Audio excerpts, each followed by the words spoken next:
who I ran into. Huh? You are? Look who I ran into. Yeah. What have you been doing this morning? Hold on, I'm going to concentrate. 20. So I ran down here. It's about 8.6 miles. Had a nice vegetarian meal. And now we're going up to see Scoot Mason. Scoot is a tattooist that I found online many years ago. And he did my chest piece, did a few pieces. He tattooed me for like 3 days straight after I was shooting the overview videos of the muscle building trainer. He's a great laugh.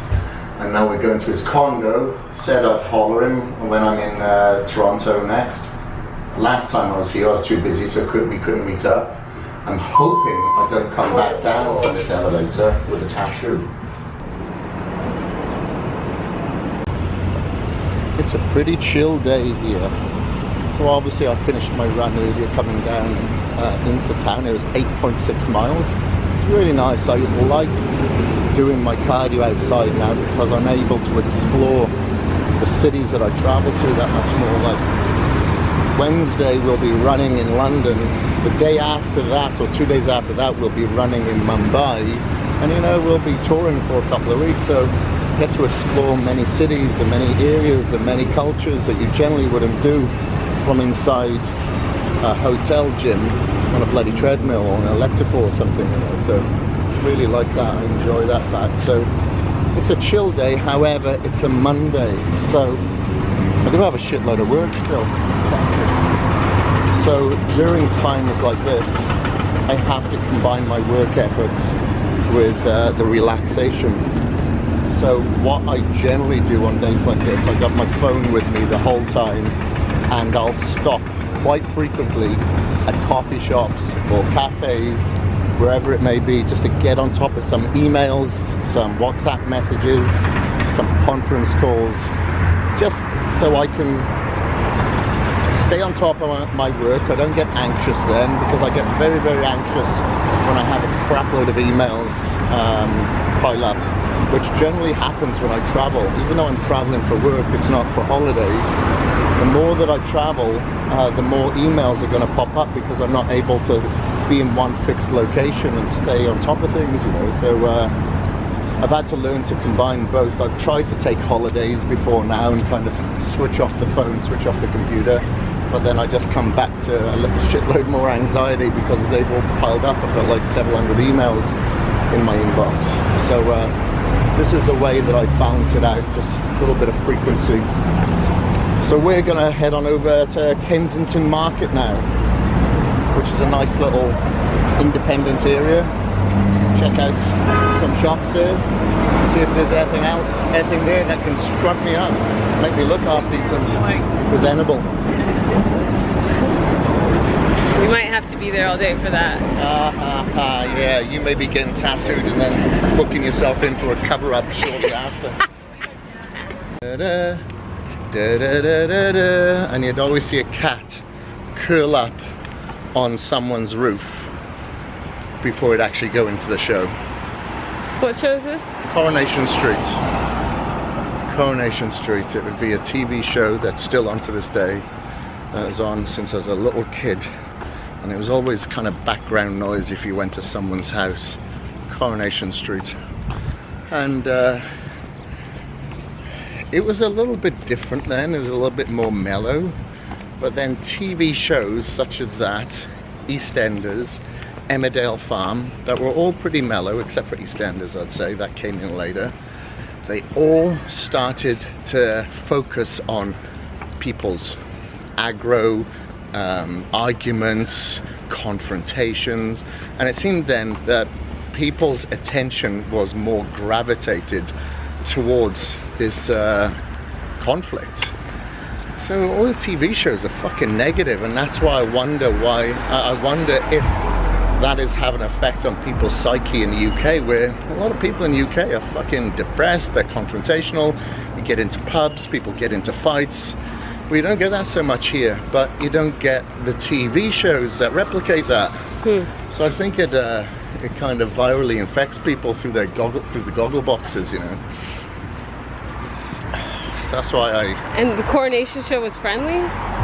Coronation Street was friendly, Emmerdale Farm was friendly, these TV shows were, but then characters changed, they brought in new people, younger people, and now if I was to watch that, it's a very different show to what I saw when I was a kid.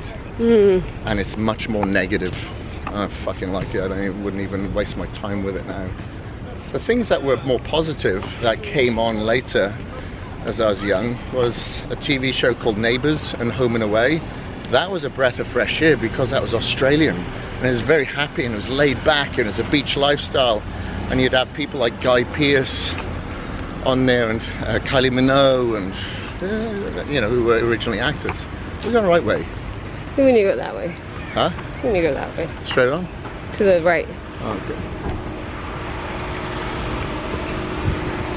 Yeah, so anyway, it's my little blurt.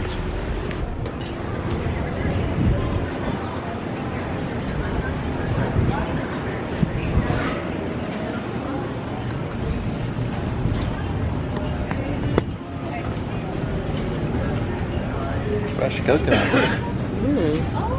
Fruit smells so good here. Yeah. That melon. Chicken and waffles, what a combo. But that's the Vietnamese.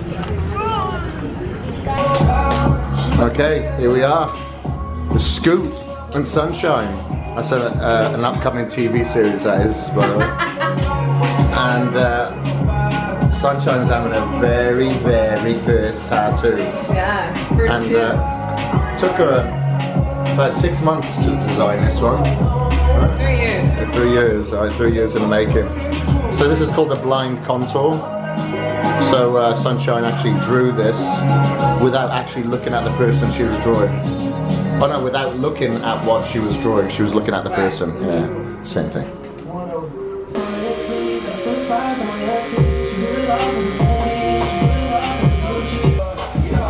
Alright, other side. First side's done. On to the next one, on to the next one.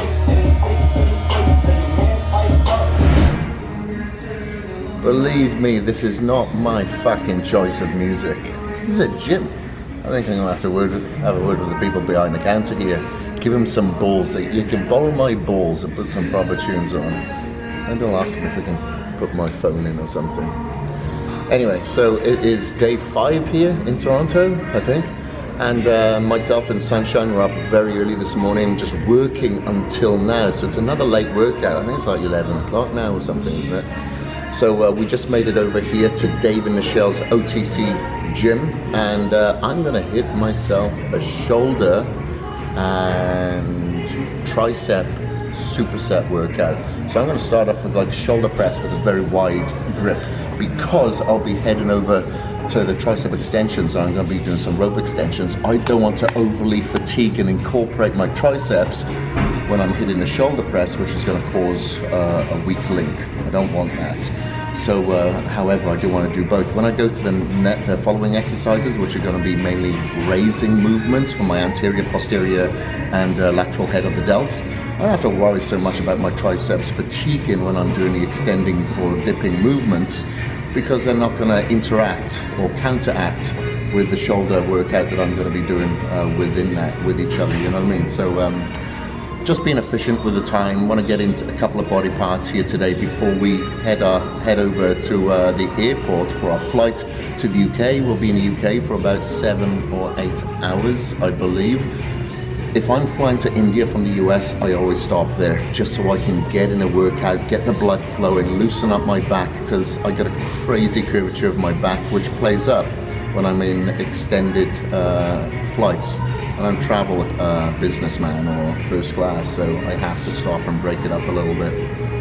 And yeah, and look at Sunshine, she is hardcore. She's in the gym getting a workout in as well after she got these tattoos done. Yeah. Check that out. Boom. How's it feel? Feels good. It feels good? Still dreading telling my mom, but feels good. Oh yeah, I should film that. So she's gonna call mum later and tell her what she's had done. This is the worst though, because guess who's covered in tattoos here? And she's gonna think, Kris bloody influenced us, you know. There's no, and I didn't, but there's no way that I can escape that, really, you know? Anyway, so, you know, fucking blame me, because she's going to blame me anyway. Yeah, she's gonna say thanks a lot. Yeah. So I'm going to be hitting around 15 to 20 repetitions on this and 15 to 20 repetitions on the cable extensions with the rope as well. I'll go a little bit heavier per exercise. So 15 to 20 here, then I'll probably do around 12 repetitions on the second exercise and maybe about 10 repetitions-ish on the third.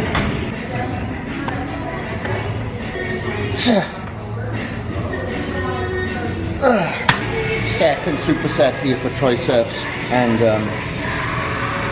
shoulders. So what I'm going to be doing now, I'm going to lie face down on an incline bench. I'm going to grab hold of this dumbbell in between my hands there like that, and I'm going to raise up, get a full contraction. The reason why I do this lying face down is obviously to stop any forward or back momentum, but I'm able to get a further contractual point past your eye level. Normally when you're standing up, that's your contractual point.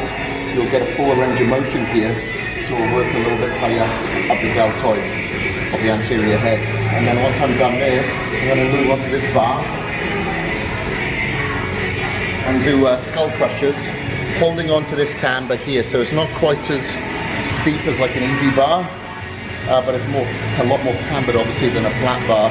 And if I've got access to equipment or bars or you know, machines that I don't generally have access to, I take advantage of it, because like I truly believe that you can hit different targets of the muscle fibers, whether it be in the belly, the insertion, the attachment, that you wouldn't generally be able to target. And it's definitely true, because I guarantee you my triceps are probably going to be sore from predominantly doing this exercise I don't usually have access to. You know, it's a different stress, so your body's growth is an adaptation to the stress that you place upon it. If it's a different type of stress, you're going to have a different type of growth. Right. Whew, that hit the spot. Damn, so if you cannot get to your required amount of repetitions to failure, rest, pause. If you stop short, just rest for a few seconds, gather your breath, replenish just a partial piece of that ATP, realign your focus, and just go again until you get out the reps that you need to. Third exercise now, we're hitting side raises, and I'm going to use barbell plates here. If I've got a hole in the barbell plates here, sometimes I'll use them because I'm able to keep my wrist flaccid, which disengages my forearm and my grip strength as much as I would like holding a dumbbell. It just, you know, I like the way the barbell plate kind of weighs your wrist down, so I can isolate the delt that much more throughout the movement. When I can't do any more there, I'm going to hold on to this cable and just knock out a few more repetitions. And then my superset following delts is going to be the tricep dip on the parallel bars. When I reach failure there, I'm just immediately going to go onto the floor and hit some close grip push-ups just to really fatigue the triceps.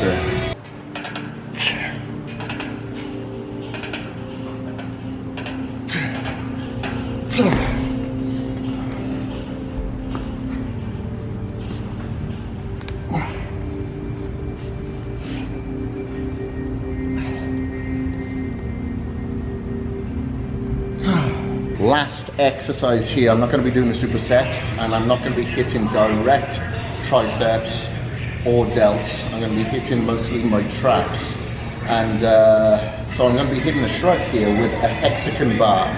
With a barbell, obviously you get a little bit of a front gravitational pull, so you have to work your lower back a little bit. I don't normally have access to a hexagon bar. What I would like about this is that the pull is vertical, so there's no forward, no backward movements or anything like that, and it's easy to pick off the floor. Like with dumbbells, it's a bit of a pain in the ass getting them off the rack and back on the rack and all that sort of shit. So this is a little bit more convenient, so that's what we're going to do. I try to knock out about 20 repetitions with this exercise. I try not to go too heavy, even though it looks like I'm going heavy. It's just vanity plates here. Because of my spine, I've got crazy curvature in my spine, so I try not to go any less than 20 repetitions. And that is it. We're done for shoulders and triceps. Nice and convenient, easy. Allows me to get the blood flow into the body, sweat it out a little bit before I hit our flight to the UK. And then I'll do the same thing when we get to the UK. Make sure to stay hydrated, plenty of hydrocharged glutamine, plenty of citrulline as well, about 8 to 10 grams on this flight of citrulline. Get the blood flowing, and then when I get to the UK, feed up a little bit and hydrate a little bit, and then go straight to the gym, get in a workout, maybe a swim there, and then get straight back onto the plane to head to India. And I'll try to do the same sort of thing there as well, is get straight to the gym, exercise, because we'll have 2 weeks of a crazy schedule, so I need to get straight into my system straight away. I think I have a seminar the day after I land. I think it's a press conference the day that I land. So I need to make sure that my brain is kind of on point, and the only way I can do that is by exercising the body so it can get the blood flow to the brain, because being in that pressurized cabin kind of puts everything to a standstill. And then I do have justification of being a little bit slow, but hopefully I don't have to resort to that. Right, that's it. We are out. Time for some recage, baby.